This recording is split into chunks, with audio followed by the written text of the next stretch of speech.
Hello everyone, my name is Sarishma and I will be taking the course Computer Forensics for you. So a little bit background about myself. I am currently doing my PhD in cloud security and I did my BTech with a specialization in cloud and virtualization technology. I did my master's MTech with my work primarily focused on vehicular ad hoc networks, and currently I'm working in cloud security. So coming to computer forensics, in this short video we are basically going to talk about a little bit of introduction, what is forensics, and getting to know about it. Basically we think that we know about it, but sometimes little bits and pieces are left behind which are really important to understand when you're studying a subject like this. Later on we will be going into small tools and applications which can be used to scan a system, run a system, repair a system. All of those things, the practical part will come later on. But after this video, I want you people to tell me how you want me to take this course. Like, I can take it by PPT format, by the video format. Through the university we are being instructed to make the videos short, good, and put them on YouTube and later share the link via Moodle. So when you will be accessing the video via Moodle, your attendance will be updated. Now what I have thought, I have planned to do a weekly format for the course. Like every week I'm going to put some workload. It may be some content to read, it may be the videos, it may be some practical application, whatever is handy at that point of time. But with the students of 7th semester especially, you have a lot of work with respect to PDP and placement preparation. So instructions are not yet clear whether we need to give you the entire workload of the courses, because normally when university was normally functioning, you guys were primarily focused on PDP and the course used to start after 1 month usually, because the workload was very huge for PDP, the assignments and everything. And coming to online aspect, the things have stretched a little bit, and I don't know, I have no idea. So for that I want your input as well. How do you want me to take this course? What should be the ideal amount of workload which you want every week, and what you're more interested in? So just let me know your opinions. For this video I will keep the commenting on, right? So you can comment there or you can comment on the post itself, right? Plus I don't have the contact number of any of you, so please contact me and make a group and add the people who are in this subject, in this elective, I think. No, it is not elective, in this subject, yes. So make a group starting with this. So in this video we are going to talk about what is digital forensics. We're going to talk about the older definition and the new definition. We're going to see what do we mean by data recovery and forensics, and then lastly we will wrap it up by looking into the investigation triad. Digital forensics. So let's read it. The definition of digital forensics has also evolved over the years from simply securing and analyzing digital information stored on a computer for use as evidence in civil, criminal, or administrative cases. This is the old one in a way, and how it has evolved, the latest one is this. Let's read this also and then we will discuss. The application of computer science and investigative procedures for a legal purpose, involving the analysis of digital evidence after proper search authority, chain of custody, validation with mathematics, use of validated tools, repeatability, reporting, and possible expert presentation. And this is the definition which I'm quoting from the source, and this is also very old in a way, it is 2007. So whatever, initially, what we used to say, that computer forensics, and somebody is going to come and they are going to see the files which you were accessing, what you were doing, how did you plan it, and if there was any evidence in the computer, we used to acquire it. So traditionally, if I talk about how the court of law is run, how the administrative cases are run, how technical things are going on. If I talk about the cloud service providers, they are going to handle it on their own. They are definitely not going to let the other party inside their premises and analyze that, right? Until unless it is extremely criminally involved. But for the normal cases, what used to happen, people, the computer experts used to go, they used to access whatever they used to find, and they used to come back and they used to prove it that, see, we have digital evidence, see, we have computer evidence. But what is the validity of that evidence? It might lead to false accusation and false convictions. So in USA there were like couple of cases. In one case, just talking about forensics, not digital forensics, in US there was this one person who was sentenced to 16 years in jail because his dental records matched the records, his dental imprint tha, that imprint matched the imprint which was present on the dead person's body. And later on, when the technology developed, it was found that nearly 10,000 people have the same kind of dental print. And his lawyer again applied, and again the investigation took place, and he came out of jail. And they apologized. But you cannot bring back the 16 years of life of that person. Similarly, talking about Michael Jackson, it was a very high profile case, so experts were also involved. In his case also, they found some evidence on the system. Now, okay, you found the evidence on the system, you have proper tools, use of validated tools, you know that you can repeat it, you can report it, and then present it as an expert in the court of law. So in India, do we have any legal outline which can say that through this evidence we are going to charge this person? Right? This was the question which USA also posed, USA court, and they amended their law. It was called the Fourth Amendment. Under that Fourth Amendment, they added a couple of laws and cases and the scenarios under which the digital evidence will be treated as a very solid proof evidence. And you see why it is becoming important, why we need particular laws for this, why we need experts working on this, and why we are studying this subject in our college education, in our college degree. You need to understand that also. Over a period of time, if you look 5 years into the future and 5 years into the past, the recent 5 years have seen a really big burst in the technological domain. Right? We have a dark web, we have a deep web. There are all sorts of dealings which are happening over the internet. People are trading illegal firearms, people are trading drugs, people are trading child pornography, they are doing everything, right? How are you going to find the people who are behind that? For that you need experts who know what they're dealing with, right? And normally if a user is using the internet, there is a lot of data which is cached. The user has no idea. It is like that Chakravyuh where you can enter but you cannot leave without the permission, without leaving something behind. In a way, your trace will be there. And I'm talking about a normal person. Even as all of us, as computer science people, even we don't cover our roots. Even we are not properly equipped to handle it, right? And later on we'll be like, oh, this happened or that happened. So forensics needs to be properly understood. It needs to be properly learned how you can do it, how you can retrieve it, how you can possibly present evidence on the basis of that, and how you can analyze if something has happened, if for example some cyber attack has taken place, right, at a server, a data center, right? At one data center it was attacked and so information was taken back by the attackers, by the hackers, or sometimes whatever they do, they ask for Bitcoin or whatsoever. So if they have attacked, they must have left something behind, they must have accessed some route. How are you going to identify that? So all of that post-partum analysis, everything comes under the roof of computer forensics. Now let's read this again.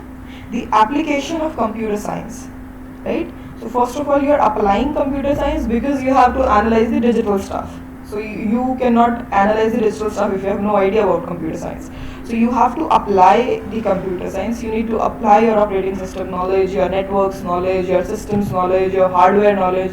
You need to know what type of system it is, how to get into it without interfering with the evidence, all of that. So the application of computer science and investigative procedures. So here when we're saying investigative procedures, it needs to be defined what is an investigative procedure, right? You need to know how to do it, how to target such type of things.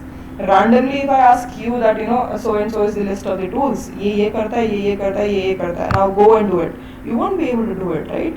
And if there are 60 people, hardly 5 people will be able to do it, and those 5 people will be the ones who will struggle extremely, but still they will be able to do it. But what about the rest of the 55 people? If I specify a procedure like we do in lab manuals, if I say that these are the 15 steps for this scenario, then everyone will be able to do it because they will know what is the procedure to do that. So you have to apply the knowledge of computer science, you have to apply the knowledge of investigative procedures for a legal purpose. Now this is very important to know that whenever we are conducting a forensic based search, we are doing it for legal purposes because we need to know who is responsible behind that. When we are, nobody is going to do a forensic analysis for something good. If I have donated $10,000 to some organization, to some NGO, nobody is going to come and check me for that. But if I have spent the same $10,000 to buy children for labor, then they will do that. And if they find me responsible, they are going to charge me with that, right? So we always do the forensics thing for a legal purpose, where we need to know who is accountable for what accidents, for what steps. The application of computer science and investigative procedures for a legal purpose involving the analysis of digital evidence. So whatever digital evidence is present, whatever the trace is present, whatever breadcrumbs are left behind, whatever small little things which a normal person will miss, those left behind things are the ones which we have to target as experts. And what is the digital evidence? Information of probative value that is stored or transmitted in binary form. So most of the times, we retrieve hashes also, and then we check them with dictionaries, predefined dictionaries, that if this hash can be found with some meaning or some email attachment, something which can make sense. So there's a lot of analysis, and if you found a little bit of data as well, you can make out some meaning out of it. After proper search authority, so first of all you need to have a search authority to search something. You cannot do it randomly that I am going to investigate your system. No, you cannot do that. You need to have a search authority. You need to have a chain of custody where you can actually establish that who did what and what you are doing. A very clear separation of roles must be there. Otherwise, supposedly I am the expert and I am going to analyze the system, and maybe I am also involved in that, and I am erasing the evidence from that. That can also happen, right? So there are certain roles, predefined roles, where you're saying that you have to procure the evidence as it is, it will come here, and then we will analyze, and then we will do this without interference. A lot of things go on. So a proper chain of custody must be maintained. Validation with mathematics, so possibly hash functions. You have to validate each and every information. You have to break the hash functions also. So sometimes it takes like many hours. They engage like 30-40 systems to break a particular hash, right? But they do it. They need to do that. Use of validated tools. So you have to use standard tools and not any tool which might not have any background backing at all. Repeatability. So the procedures must be able to repeat. You must be able to repeat the same procedure over and over on the same evidence and get the same result. It's not like getting 10 different results and you have charged 10 different people. Reporting it. Reporting is a very important phase. We will see what is the typical format to report a computer forensics event, and then possible expert presentation. So that is where you expert that so and so happened and we did so and so with this data, with this tool, and we established this is our conclusion and this is the percentage rate that it is right and it is wrong, all of that. So this is a sort of overview for forensics. Again, one more definition. Digital forensics can be defined as a branch of forensic science, right? When we're talking about forensic science, we're talking about all sorts of science, right? But when we're talking about digital forensics, we are, going a little bit particular. We're going to the domain where we're saying that it is dedicated to recovery and investigation of digital or electronic data. So it is dedicated to recover, first of all. If you've deleted, you need to recover, then investigate what all is going on. These data can be from any digital asset or data storing entity, which includes a computer system, mobile device, cloud service, and so on. So, it might happen that you are able to retrieve only one email address, and on the basis of that email address, you're checking different accounts which were accessed and accounts of their associates and how they are accessing and what service provider they're using. So the entire web might be constructed. It depends on the cause, how badly do you want it. If you internet is a type of infinite pool with so many binary information, but if you have time and if you have the computation capacity, you can dig out what you want out of it, right? You can take out things that I want this and this must happen. And see, coming to the concept of blockchain, if you guys are aware about it, when we talk about blockchain, we say that the miners must be able to solve a computationally exhaustive problem. We say कि हर कोई आके उसमें data add नहीं कर सकता है, हर कोई minor नहीं बन सकता है. अगर आपको माइनर बनना है तो आपको एक प्रॉब्लम सॉल्व करनी होगी जो बहुत ही ज़्यादा रिसोर्सेज कंज्यूम करेगी आपकी. और अगर आप अपने रिसोर्सेज को वॉलंटरली कंज्यूम करवा रहे हो to solve a problem which is meaningless in a way, इसका मतलब आप जेन्युइन हो. आप रैंडमली नहीं हो कि आपने 100 अकाउंट बना दिया और आप माइन करने के लिए चल पड़े हो. तो वो कंप्यूटेशन एग्जॉस्टिव प्रॉब्लम हम बोलते हैं it is very exhaustive to solve, it might take 6 hours, it might take 10 hours. पर अगर एक इंसान बैठा है who wants to solve that problem in a go, so he can have a distributed system with 10 different individual computers and he can solve the problem 10 times faster, right? So it all depends on the urgency of the task at hand. It all depends on the person who wants to do it. आप कितनी sincerity और कितनी severity से उसको करना चाहते हो, you can do it. You can form the entire web. You can find out every associate. You can find the trails also. So it depends on you how deep you want to go into the forensics. Coming to the next slide. Technically, all these digital assets have a different design to store data, and this makes the very base for dividing digital forensics into several categories. Its various sub-branches include computer forensics, network forensics, forensics data analysis, and mobile device forensics. So the point is, when we talk about, first of all, we are talking about forensic science. So forensic science can have like dental forensics, DNA forensics, blood sample forensics, the room forensics, scanning forensics, space forensics, whatever the need at that point of time. It can have a lot of sub branches. But here we're talking about digital forensics. We're talking about computer forensics in specific. So digital forensics is going to include all of this. It is going to include computer also, network also, data analysis also, and mobile device also, right? In that also, so if you can visualize it in your head, you have forensic science, then you have digital forensics, then you have these 4 subparts: computer forensics, network forensics, forensic data analysis, and mobile device forensics. So we are concerned with computer forensics, even more specific, right? When you are doing digital forensics, you need to know that these different subparts are there. If I am analyzing a system, if I am analyzing my own system, right? So there will be a type of hardware, there will be a type of network, there will be a type of the softwares which I am using. So everything is different, right? And in the current time, there are lots and lots of softwares, there are lots and lots of hardwares available. So you cannot get into each and everything. So these specific categories are created. When we talk about computer forensics, we are analyzing the entire computer. When we talk about network forensics, we are looking at the picture, how things are connected inside the system, maybe virtually, in the network, outside it, how it is happening. When we talk about data analysis, we're just taking out the data from the system and then sitting to analyze it. What does this mean, right? All of that. And then we talk about mobile device forensics. It is a different game altogether, because computer and a mobile device are totally different. The hardware, the software, the mechanisms, the operating system, everything is different. So that is another section or subdomain.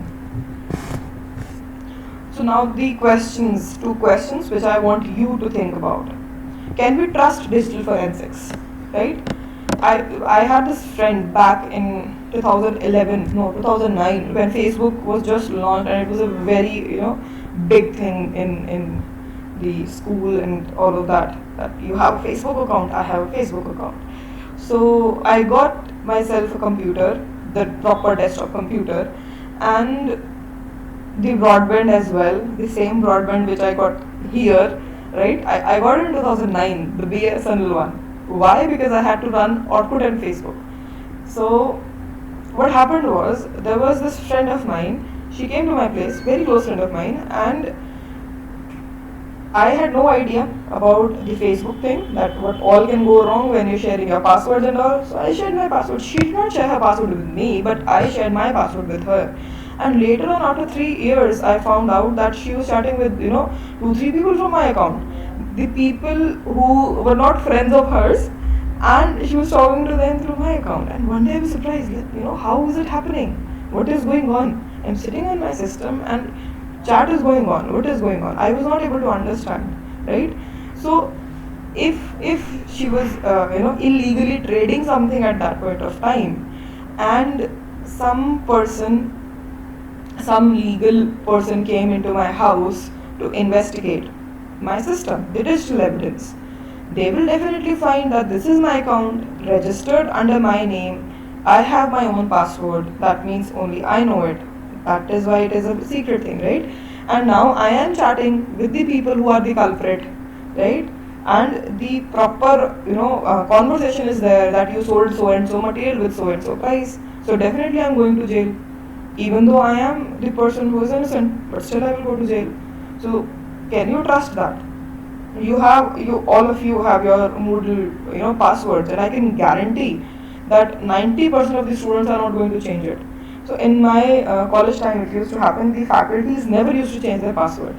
So we used to have this thing that कि एक बार बस पता चल जाए एक faculty का, even if you know the password of one faculty, that it is cs@123 or faculty@123, if we get to know the standard password, then we used to try the hit and trial method. We used to find the IDs of the faculty, and it was so that the faculty is going to come into the class and they will punch the card into the attendance machine.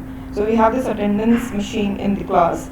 The faculty is going to punch it, and within 10 minutes all the students have to punch their cards. If they punch their cards, they are present. If they are not able to punch their cards, they are absent. Simple as that. So we used to stand at the attendance machine very eagerly, to record that number which used to appear when the teacher is going to swipe his or her card. And once we had that number, then we used to go to our Moodle and we used to do that hit and trial. And I am telling you, 10 out of 10 times, 8 times we were able to crack that password, because the password was same. And then we used to alter our attendance. Whoever had the short attendance, we used to do that. And there were some people, in a way, who were deeply involved in that. So what they used to do, they used to charge money for altering the attendance. They were like, we have the passwords for so and so faculty, we will charge so and so, but we will edit your attendance, right? So who is responsible in this? Who you are going to blame, in a way? Can you trust that? That is the main question. If a person is taking hold of your account and a person is doing all the illegal activity from your account without your knowledge, will you be charged? It is a question to think about, right? And think about how you can build authenticity in this. If you are charging something, how sure you are to do that. Then why is digital forensics important? It is very, very important, because again, the normal internet which we are accessing, it is just normal internet. It has become a commodity thing for each and everyone. Like initially when cars came into the market, they were a rage that cars are there. But now it is normal. Even students are having their own cars, right? So similarly, internet was all the rage when it came, but now it is normal. The great things, or no, not the word great, but the important things, the important business is now these days conducted in the deep web, in the dark web, right? So it is important because we need to know what all is going on. Otherwise, very, very huge things will happen and we will not have any idea about it, right?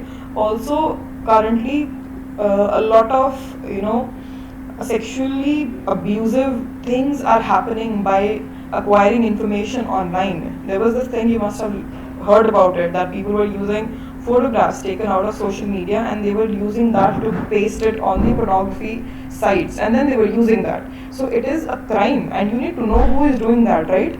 So it is important to know what all is going on, because now we have a separate life on internet, a very real identity, and how that identity is interfered with, how that identity is affected, how the business around us is identified, all of that, we need to know what all is going on. If something bad happens, we won't be prepared for it. So it is definitely important. And I want you guys to think about this and comment something, do some activity on the Moodle, make it interactive. Now coming to the NIST definition.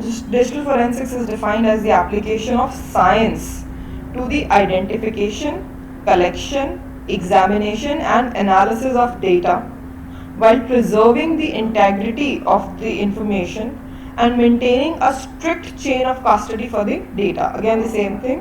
It is defined as the application of science, application of computer science. So you need to apply that science to identify, first of all, if there is an evidence or not. If it is there, then you need to collect it. Sometimes people go and they will just bring out the system or take out the hard drive or do something. And if you've seen the James Bond movie, what they do is they destroy the hard drive. So people are also becoming aware, the criminal people are becoming aware of how to destroy the evidence as well. So we need to become even more aware of how to recover the evidence even if the data is destroyed. So identify, collect, then examine and analyze the data while preserving the integrity of information and maintaining a strict chain of custody for the data. Right? We discussed this. Now, digital forensics versus data recovery. One thing is recovering data. For example, my hard drive is crashed. I want to recover it. That is one thing. Second is I voluntarily crashed my hard drive because I wanted to hide some data and I am on the run. I am a very big criminal. Then you're going to apply digital forensics to get the data. So in one side, you have the will. When we are recovering the data, we have the will to recover the data. We are supportive of the cause. But when you're doing digital forensics, you have no idea what all is there, what all is hidden, what all is deleted, what all you need to recover, right? It might be that you recover 10% of the data and 20% is still there, but you have no idea about it. So when we talk about data recovery, the support is available, the will is there, the intent is there. But when we're talking about digital forensics, nothing is there. You have no idea what all is going on.